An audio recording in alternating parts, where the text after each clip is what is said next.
All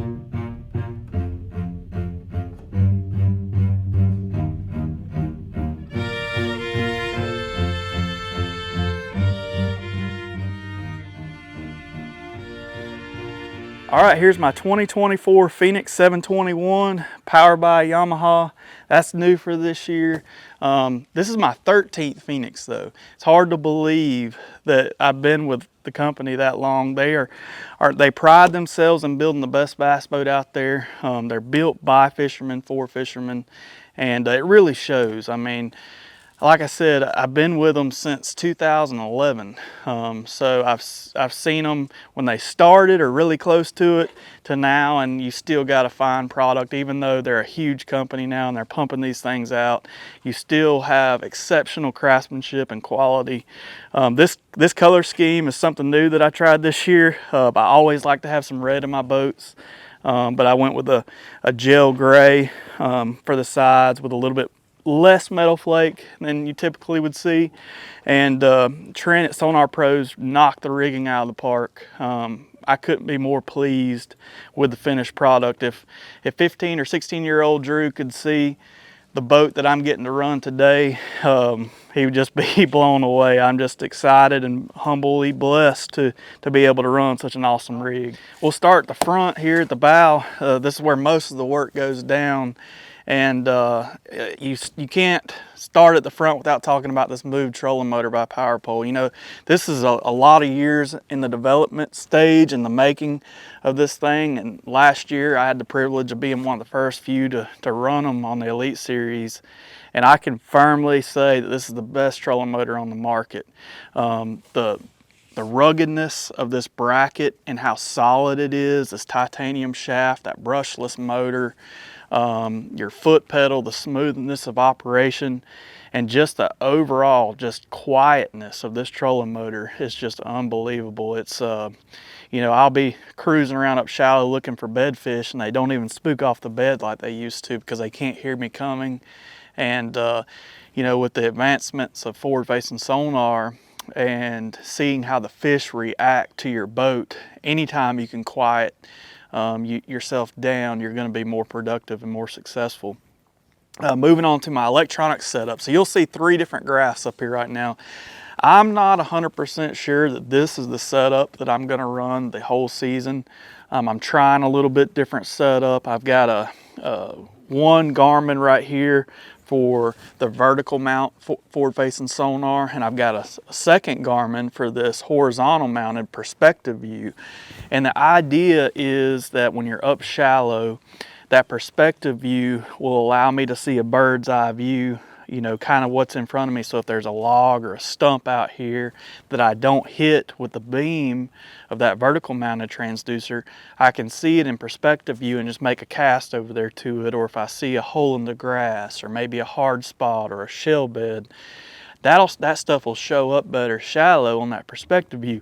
Now, whether or not I'll be able to break that down and look at that many screens at one time is something I'm going to try to, you know, decipher here in the next month or 2 before the season, and just make a determination whether I might go back to just 2 graphs, you know. So I'm just going to play with it and see, you know, see what I like, see what fits my style. But, you know, me personally, I'm a minimalistic type of person when it comes to electronics, so you could see me just running 2 graphs like I have in the past, but I'm gonna try it anyway. Moving back, I've got you know, a completely padded deck. In the past, I've just ran Phoenix's standard front padded deck, which is just this portion here, but this year, all my box lids all the way back to the console are padded. Another thing that Trent does is this bass boat deck. It's a really dry alternative to having carpet in the bottom. It cleans up very well. You can hit it with a pressure washer or whatever and it's going to get any blood out. The other thing, the bottom of your boat stays wet.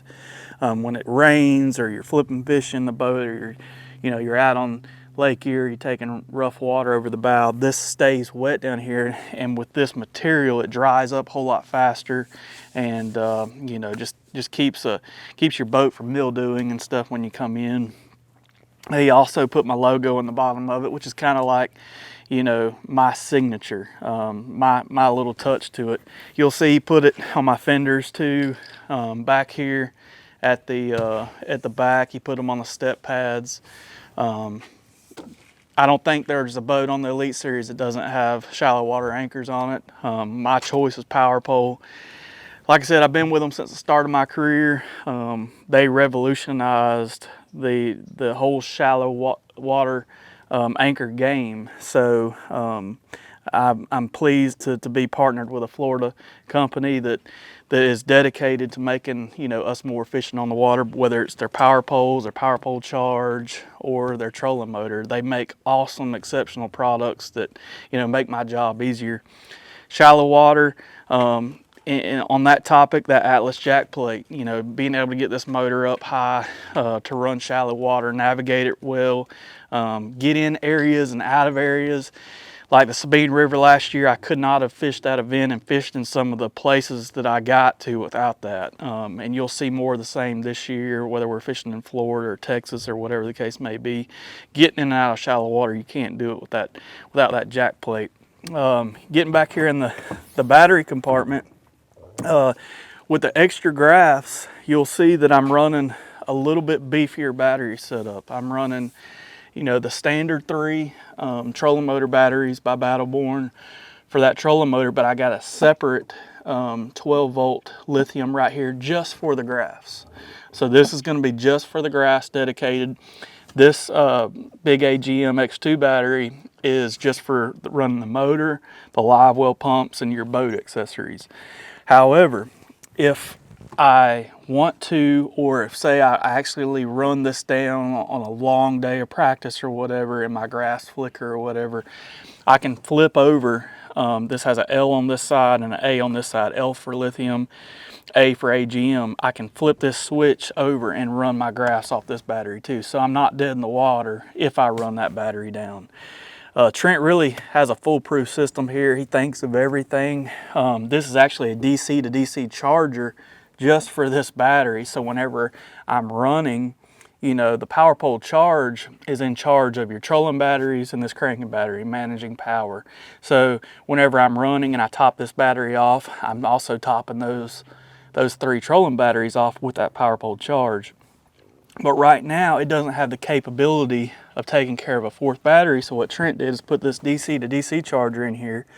So whenever I top off this battery, it's flowing through here, topping off my electronics battery. So it's really just a bulletproof system that he's put together for me for all this, you know, craziness of electronics that we're running these days, and making sure that we have power. And that's really the name of the game, and the biggest part of Trent's whole business and Sonar Pros, and the backbone of this whole system is his wiring harness. We run clean power to each one of those graphs, each one of the boxes that, you know, I guess takes the data from the transducer and turns it into readable data on the screens. They all have to have clean power. They all have to have a specific amperage, a specific voltage. And he runs a wiring harness. You can't see it because it's hidden and tucked away real clean, but he runs a specific wiring harness to each one of those. So from your battery, so you have clean power. You're never going to have an issue in that regard. And like all the fuses are right here. They're all labeled, front graph, front Garmin. I mean, everything's super easy to get to. If I do have an issue on the water, I can troubleshoot it very easy. And it's just, the overall rigging is just super clean. He also put Bass Boat Deck in all my boxes throughout, the rod boxes, the tackle storage, and even these back boxes. And it just cushions everything. All my tackle storage boxes don't bounce around and bang around and get crushed when you're in rough water. And it keeps everything really clean and nice looking too. Keeps your hooks from getting hung up. And a very nice addition, and something new that I've never had in a bass boat. The rod boxes are another place that he put this Bass Boat Deck. And you know, anytime you take a wave over the bow and water gets its way in there, it's gonna stay wet for, you know, days. And you get that mildewy, musty smell when you open these boxes. Without that carpet in there and that Bass Boat Deck in there, it's gonna dry faster. It's also gonna keep my hooks, when a bait inevitably comes unhooked and falls down there on the floor, it's not going to get, you know, hung up like it did in the past, which is going to be a very big lifesaver. All right, sitting here in the cockpit area, running 2 digital Yamaha gauges. They're going to tell me everything that I need to know, from trip meter on my fuel. It's going to tell me down to the gallon how much I've burnt. I'm still running Lowrance. I'm running 2 Lowrances at the console. One's going to be for structure scan, side scan, 2D, and mapping.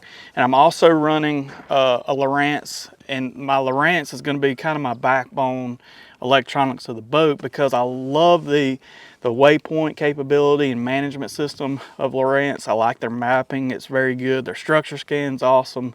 So I didn't want to get too far away from what I know, but you will see me swap to, you know, Garmin for their forward-facing sonar. I feel like they're leading the game in that, and that's the beauty of rigging your boat with Sonar Pros, is he will, you know, tailor make this boat or rig this boat to your needs. You know, when I look at the schedule and look at, you know, the fisheries that we're going to be at and the times we're going to be there, I set this boat up for that schedule. And, you know, there might be a year where 360 may be the better choice for me, or whatever the case is.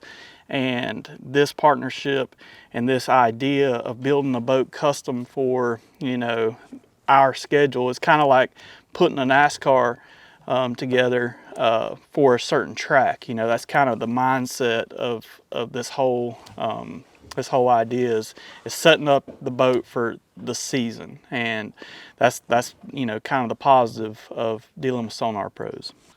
This boat's pretty much got everything that you would expect in a sports car, right down to the heated seats. And when you say heated seats in a bass boat, I would have laughed until I had them for the last couple of years. And I will tell you this, on those really, really cold days, and you fished in bibs all morning, and you take those bibs off, and you go to run to another spot. If I didn't have these heated seats, I'd need to put those bibs back on. But being that these seats are heated, I can have my hoodie on and just some jeans and kind of cruise around pretty comfortably. And it's just you know, kind of a comfort thing.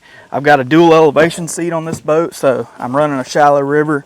I can flip that seat up right there and get a little bit better look at where I'm running, looking for stumps and laydowns and things like that.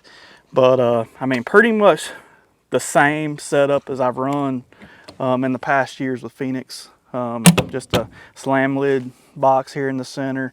The live wells on these boats are just awesome. They got insulated lids, real thick insulated lids, really deep, spacious live wells. You can put the biggest bag of fish in the lake in these things in one side, but we have 2 sides to work with. So tons of storage. These boats are built by fishermen, and that's what Phoenix kind of hangs their hat on.